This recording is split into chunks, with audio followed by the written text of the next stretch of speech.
Hello friends, welcome back to cinema secrets. இன்னைக்கு இந்த வீடியோவில் நான் பேச போகிற விஷயம், தமிழ் சினிமாவில் நம்ம எவ்வளவோ கேங்ஸ்டர் படங்கள் பார்த்துருப்போங்க. அந்த கேங்ஸ்டர் படங்களில் முக்காவாசி படங்கள் வந்து ரொம்ப ஃபிக்ஷனலாகவும் ரொம்ப கமர்ஷியலாகவும் இருக்கும் இல்லைங்களா?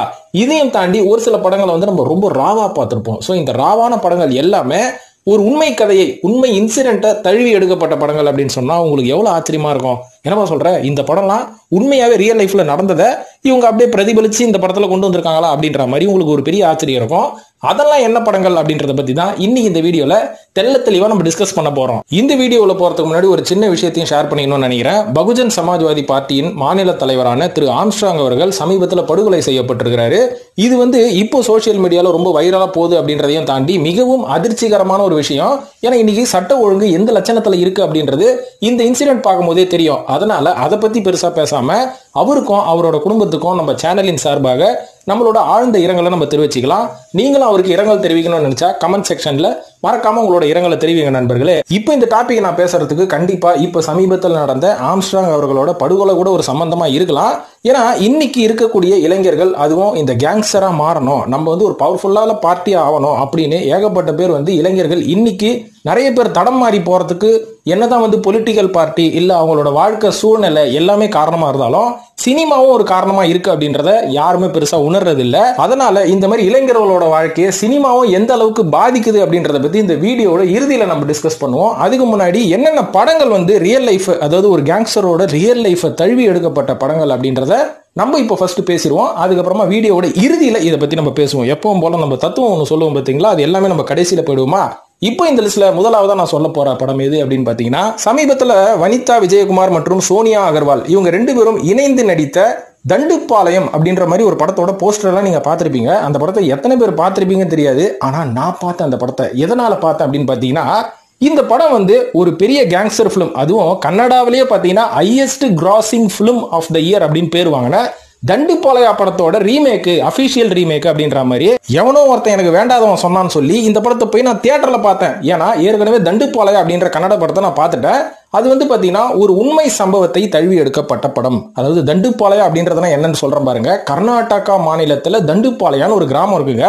இந்த கிராமத்துல வாழ்ந்த ஒரு சில மக்கள் வந்து வழி வழியா என்ன பண்ணிட்டு இருப்பாங்கன்னா, அவங்களோட உணவுக்கும் அவங்க இருப்பிடத்துக்கும் அவங்க வேட்டையாடுற சமூகமா மாறினாங்க. அதாவது மனுஷனை வந்து கொள்ளடிக்கிறது, கொலை பண்றது, அதுல இருக்கிற காசை வச்சு வாழ்றது. இதை சொல்லும் போது வேற ஒரு கதை மாதிரி இருக்குது அப்படின்னு யோசிக்கிறீங்களா? தீரன் அதிகாரம்ன்ற மாதிரி இல்ல. ஆனா அவங்க வந்து கம்ப்ளீட்லி டொக்காயிட்டு தான்.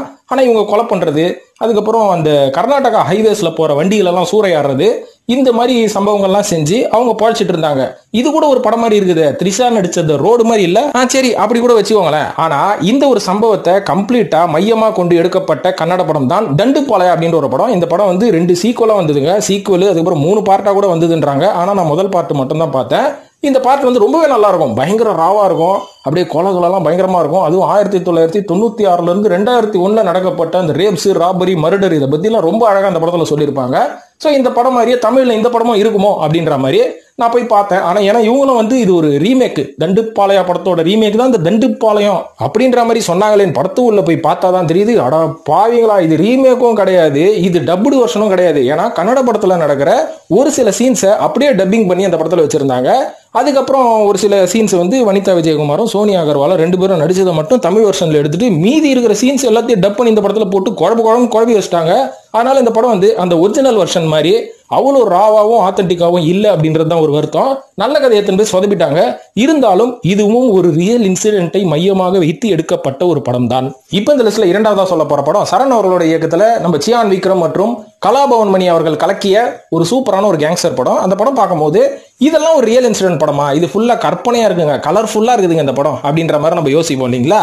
ஆனா அந்த காலகட்டத்தில் பயங்கர நொட்டோரியஸ் கேங் அப்படின்னு சொல்லக்கூடிய 2 பேர் வந்தாங்க. யாருன்னு பாத்தீங்கன்னா வெள்ளை ரவி மற்றும் சேரா. இந்த கேங்கை பத்தி எடுக்கப்பட்ட, இந்த கேங்கை வச்சு ரிசர்ச் பண்ணி எடுக்கப்பட்ட ஒரு படம் தான் ஜெமினின்ற மாதிரி காலப்போக்கில் தெரிய வந்தது.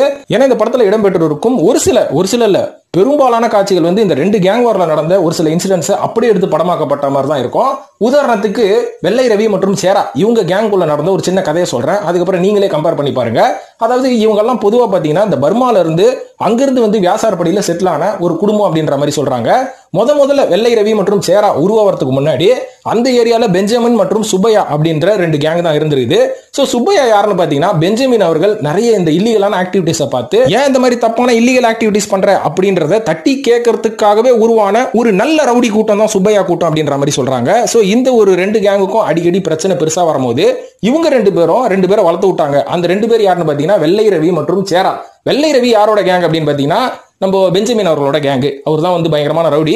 சுப்பையா அவர்கள் சைடுல அவருக்கு ரைட் ஹேண்டா இருந்தவர் சேரா அப்படின்றவர். சேரா தான் வந்து நம்ம தேஜான்னு வச்சுக்கோங்களேன், வெள்ளை ரவி தான் ஜெமினின்னு வச்சுக்கோங்க. சோ இவங்களோட கேங் வார் வந்து பெருசா நடக்கும்போது 1991 வருஷம் வெள்ளை ரவி வந்து சுப்பையாவை கொன்னுட்டாராம். சோ இங்க இருந்து தான் பிரச்சனை ஆரம்பிச்சிருக்குது. அதுக்கப்புறம் ஒரு சில வருஷங்கள் கழிச்சு சேரா கேங்ல இருக்கிறவங்க பெஞ்சமினையும் போட்டு தள்ளிட்டாங்க வித் த ஹெல்ப் ஆஃப் ஆசை தம்பி அப்படின்ற ஒரு ரவுடியை வச்சு. இதுக்கப்புறம் பாத்தீங்கன்னா போலீஸ் என்கவுண்டர் பிளான் பண்ணி கடைசியா இந்த விஷயம் உங்களுக்கு தெரிய வந்ததுக்கு அப்புறம் 2 பேரும் நாங்க ரவுடி சத்தியே விட்டுறோங்க, நாங்க திருந்திடுறோம் அப்படின்ற மாதிரி சொல்லி கொஞ்ச காலம் திருந்தி மறுபடியும் போலீஸ் கேஸ்ல எல்லாம் மாட்டி கடைசியா வந்து இவங்க ரவுடி சத்தியை விட்டு போனதா ஒரு கதை சொல்லுது. சோ இந்த மாதிரி மாறின கதை, அதுக்கப்புறம் 2 பேரும் திருந்திடுறோம் போலீஸ் கமிஷனரை பார்த்து அப்படின்ற கதையெல்லாம் சொல்லும் போது எந்த படம் உங்களுக்கு கனெக்ட் ஆகுது யோசிச்சு பாருங்க, ஜெமினி தானே. ஸோ ஆப்வியஸ்லி இந்த விஷயத்தெல்லாம் வச்சுதான் அந்த படத்தை எடுத்தாங்க அப்படின்ற மாதிரி சரண் அவர்களே சொன்னாரு. ஸோ ஜெமினி படமும் நம்ம எல்லாருமே ஃபிக்ஷனல் படம் நினைச்சிட்டு இருப்போம், அதுவும் ரியல் இன்சிடென்ட்டை தழுவி எடுக்கப்பட்டது. மூன்றாவதா சொல்ல போற படம் சூப்பர் ஸ்டார் அவர்களின் நடிப்பில் பா ரஞ்சித் அவர்களோட இயக்கத்தில் சக்கப்போடு போட்ட கபாலி அப்படின்ற ஒரு படம் தான். இந்த படம் கூட ஆரம்பத்துல கிளம்பி வரும்போது நம்ம ரஞ்சித் என்ன சொன்னாரு, ஐயோ இது வந்து ரியல் இன்சிடென்ட்லாம் கிடையாதுங்க, இது வந்து ஃபிக்ஷனலான கதை, என்னோட சொந்த கற்பனை கதை அப்படின்ற மாதிரி சொன்னாரு. ஆனா அன்னைக்கு ஒரு சில பேர் அதை கண்டுபிடிச்சிட்டாங்க, இது அப்படி இருக்காதே, இது வந்து மலேசியன் கேங்ஸ்டரான பென்டாங் காலியோட கதை மாதிரி இருக்குது. அதுவும் அந்த பென்டாங் காலியோட உண்மையான பேரு பி காளிமுத்து, அவரும் ஒரு தமிழர் தான், அதாவது மலேசியா வாழ் தமிழ். அவர் வந்து பென்டாங் காலி அப்படின்ற மாதிரி சொல்லுவாங்க. ஏன்னா அவரோட ரிசம்பிளன்ஸ் இந்த படத்துல நிறைய இடத்துல வருது. ஏன்னா பென்டாங் காலியோட ஃபேவரட்டான பிஸ்டல் என்னன்னு பாத்தீங்கன்னா S19 ஸ்குவார் பிஸ்டல் அப்படின்னுவாங்க. இந்த பிஸ்டல் எதுக்கு சம்பந்தமே இல்லாம ரஜினி அவர்கள் அந்த படத்துல வச்சிட்டு இருக்கிற மாதிரி ஒரு சில சீன்ஸ் எல்லாம் சொல்றீங்க. அது மட்டும் இல்லாம நம்ம 43 கேங் அப்படின்ற மாதிரி சொல்லுவாங்க பாத்தீங்களா, இந்த மாதிரி ஒரு நம்பர் வச்ச ஒரு கேங்ல தான் வந்து பென்டாங் காலி வந்து ஆரம்பத்துல சைனீஸ் கேங்கோட இருந்து அதுக்கப்புறம் அந்த சைனீஸ் கேங்ல இருந்து பிரிஞ்சு வந்து இந்திய தமிழர்களுக்காக கேங் 8 அப்படின்ற மாதிரி ஒரு கேங் ஆரம்பிச்சிருக்கிறாரு. இது கூட கொஞ்சம் பார்த்தா நம்ம ரஜினி கூட ஒரு யாருங்க டோனிலி கூட இருந்துட்டு அதுக்கப்புறம் அவர் வந்து தனியா ஒரு கேங் ஆரம்பிப்பாரு, கிட்டத்தட்ட ஒரே மாதிரில. இதையும் தாண்டி இன்னொரு உதாரணம் சொல்றேன், நம்ம ரஜினி அவர்கள் எப்ப ஜெயிலுக்கு போவாரு, ஒரு ஃபேமிலி ஃபங்க்ஷனுக்கு போவாரு, ஒரு கோயில் திருவிழான்னு போவாரு, அங்கதான் வந்து அவரை பிளான் பண்ணி மர்டர் பண்ணுவாங்க, ட்ரை பண்ணுவாங்க, பொண்டாட்டி பிள்ளை எல்லாம் கொண்டுருவாங்க இல்லைங்களா. இதே மாதிரி தான் பென்டாங் காலிக்கும் ஒரு ஸ்கெட்சை போட்டு அந்த ஃபேமிலி ஃபங்க்ஷன்ல இவரை போட்டு தள்ளிட்டாங்க அப்படின்ற மாதிரி சொல்லப்படுது.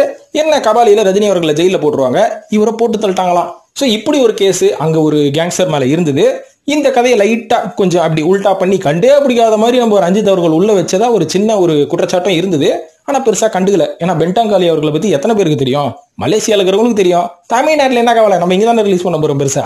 இதே மாதிரி 4வதா சுப்பிரமணியபுரம் 2008 வருஷம் தமிழ் சினிமாவோட அந்த ஒரு ஸ்டைல் ஆஃப் மேக்கிங்கே மாத்தின ஒரு சூப்பரான படம், எனக்கு ரொம்ப ரொம்ப பிடிச்ச படம். சசிகுமார் அப்பா வந்துட்டாரியா அப்படின்ற மாதிரி இருந்தது. ஏன்னா அவ்வளோ ராவான ஒரு கண்டென்ட்டை ரொம்ப அழகா ஆத்தென்டிக்கா காமிச்சிருப்பாங்க.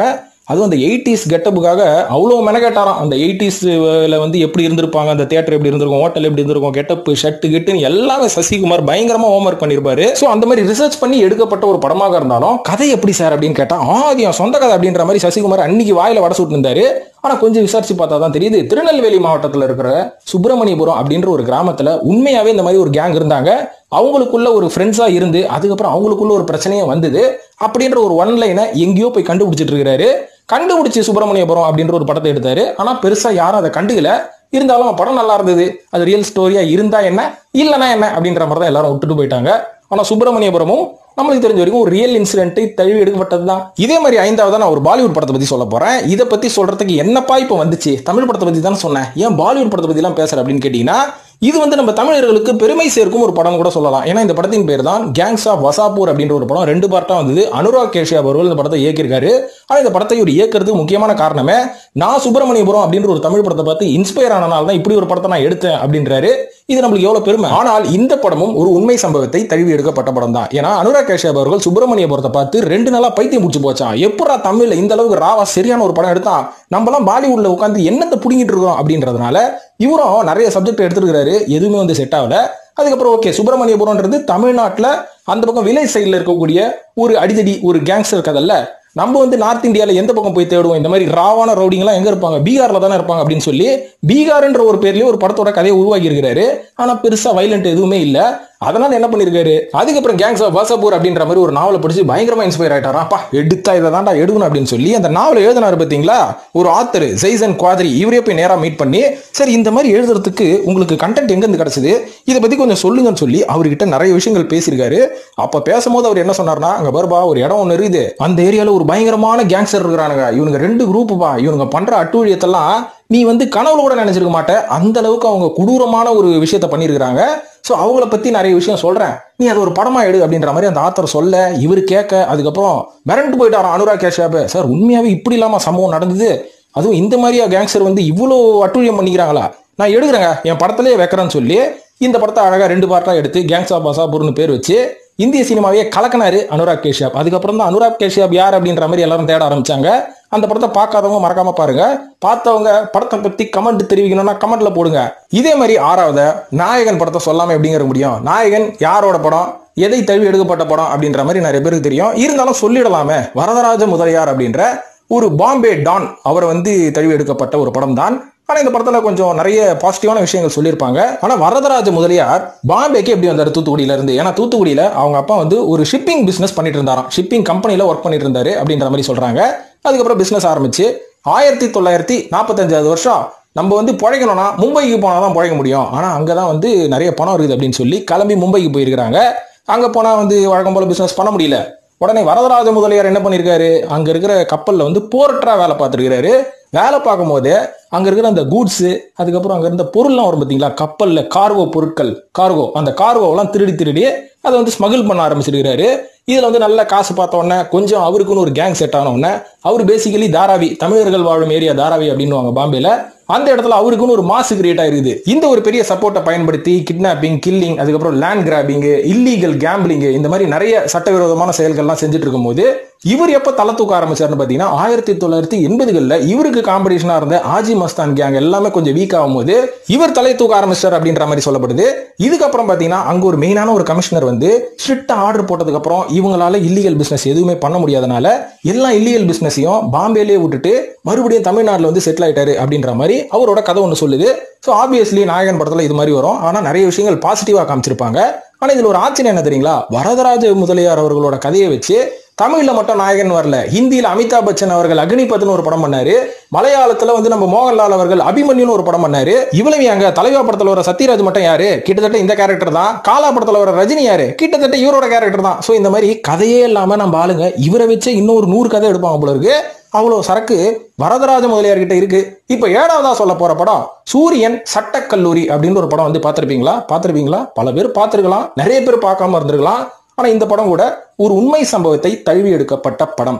என்ன சம்பவம் அப்படின்னு கேட்டீங்கன்னா 2008 வருஷம் இங்க சென்னை சட்டக்கல்லூரியில உள்ள இருக்கிற மாணவர்களுக்குள்ளேயே ஒரு பெரிய கிளாஷ் ஏற்பட்டு அன்னைக்கு தமிழ்நாடா இந்தியாவே உழுகுச்சு அந்த கேஸ். ஏன்னா எந்த நியூஸ் சேனல் பார்த்தாலும் மாணவர்கள் கட்டை எடுத்து சரம் மாதிரி அடிச்சுக்கிற மாதிரி அந்த சீன்ஸ் எல்லாம் நெஞ்சை பதற வைக்கும் சீன்ஸ்.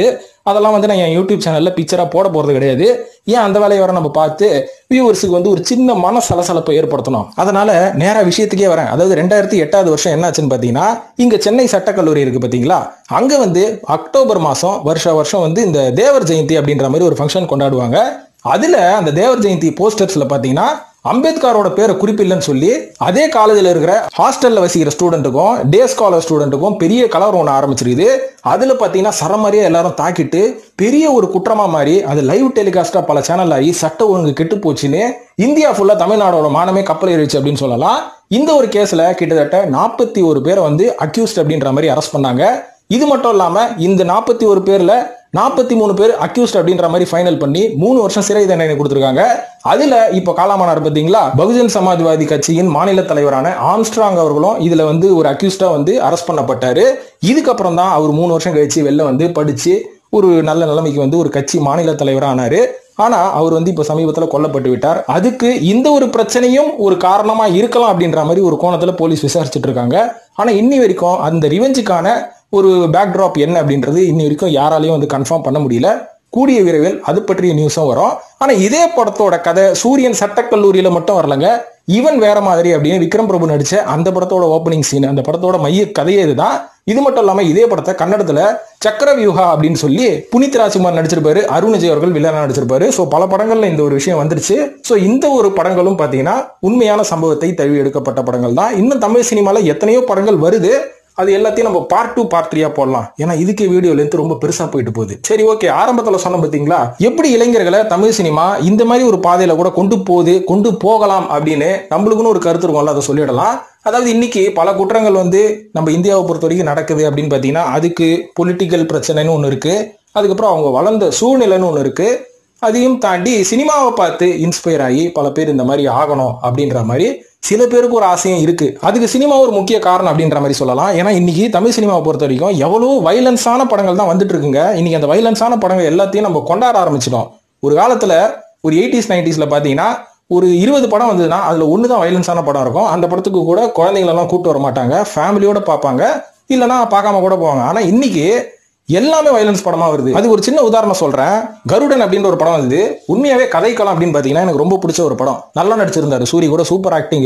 சூரி கிட்ட இவ்வளவு டேலண்ட் அப்படின்ற மாதிரி நான் யோசிச்சேன்.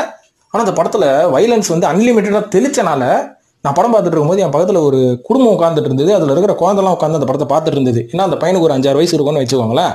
இந்த படம் முடிஞ்சதுக்கு அப்புறம் இன்டர்வல் அந்த பையன் என்ன தெரியுமா பண்ணா, கையில ஒரு அட்டையை வச்சு அவங்க அப்பாவை குத்துறான், உசுன்னு குத்துறான், கழுத்தை வெட்டுறான், என்னென்னோ பண்றான். ஸோ இதெல்லாம் இந்த வைலன்ஸ் ஓவரா திணிக்கப்பட்டதின் விளைவு தான் குழந்தைங்களோட பிஹேவியர் இப்படி மாறுது. ஸோ இதுங்க குழந்தைங்க இவங்களை மறுபடியும் ஒரு 4 படத்துக்கு நம்ம கூட்டு போகாம இருந்தா அவங்க மனநிலை மாறும்.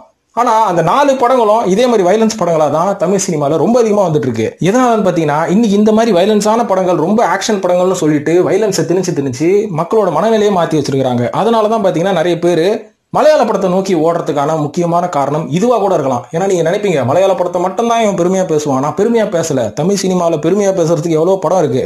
ஆனா சமீப காலத்துல ஏகப்பட்ட வன்முறைகளை கொண்ட படமா தான் இவங்க தொடர்ந்து எடுத்துட்டு இருக்காங்க. இதனால நம்ம ஒரு 30 வயசு தாண்டினவங்க கொஞ்சம் கோப்பப்பாயிடுவோம். ஆனா ஒரு 18ல இருந்து 20 வயசுல இருக்கிற பசங்களோட மனநிலை என்னவா இருக்கும்னு கொஞ்சம் யோசிச்சு பாருங்க. ஏன்னா அதுதான் அவங்களோட லைஃப்ல அவங்க கெரியருக்கு டிரான்ஸ்ஃபார்ம் ஆகிற ஒரு டைம். அந்த டைம்ல இந்த மாதிரி கேங்ஸ்டரான படங்கள் பண்றவனோ இந்த மாதிரி கேங்ஸ்டர் தான் ஒரு ஹீரோ அப்படின்ற மாதிரி நீங்க சினிமால காட்ட என்ன ஆகும்? அப்ப நல்லா படிச்சு நல்ல பொசிஷன்ல இருக்கிறவங்க ஹீரோ கிடையாது, இந்த மாதிரி கத்தியை தூக்கி ரவுடிசம் பண்றவன் தான் ஹீரோ அப்படின்ற மாதிரி அந்த ஏஜ்ல நீங்க மாறி இதை புரிஞ்சுக்கிறதுக்கே உங்களுக்கு ஒரு 30-35 வயசு ஆனதுக்கு அப்புறம் தான் இந்த மாதிரி ஒரு வேலைக்கு நம்ம ஏன் வந்தோம் அப்படின்ற மாதிரி நீங்க யோசிப்பீங்க.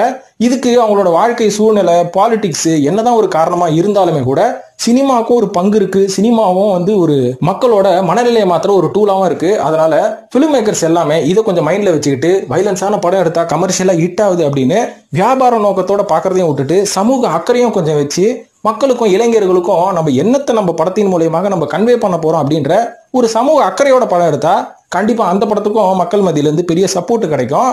குயிக் டைம்ல சீக்கிரமா ஒரு படத்தை எடுத்து சீக்கிரமா பணம் பார்த்துடலாம் அப்படின்ற மைண்ட் செட்ல படம் எடுத்தீங்கன்னா இன்னைக்கு நல்லா இருக்கும். ஆனா அதே படங்களை எடுக்கிற அவங்களோட குடும்பம், அதாவது அந்த பிலிம் மேக்கர்ஸோட குடும்பத்திலேயே இப்படி ஒரு பெரிய மாறுதல் ஏற்படுறதுக்கு அவங்களே ஒரு முக்கியமான காரணமா அமையக்கூடாது அப்படின்னு சொல்லிட்டு இந்த வீடியோ முடிச்சுக்கிற நண்பர்களே. ஸோ இந்த வீடியோ பார்த்ததுக்கு மிக்க நன்றி. உங்களோட கருத்துக்களை கமெண்ட் செக்ஷன்ல போட்டு சினிமா சீக்ரெட்ஸையும் சப்ஸ்கிரைப் பண்ணிட்டு ஃபாலோ பண்ணுங்க நண்பர்களே. நன்றி, வணக்கம்.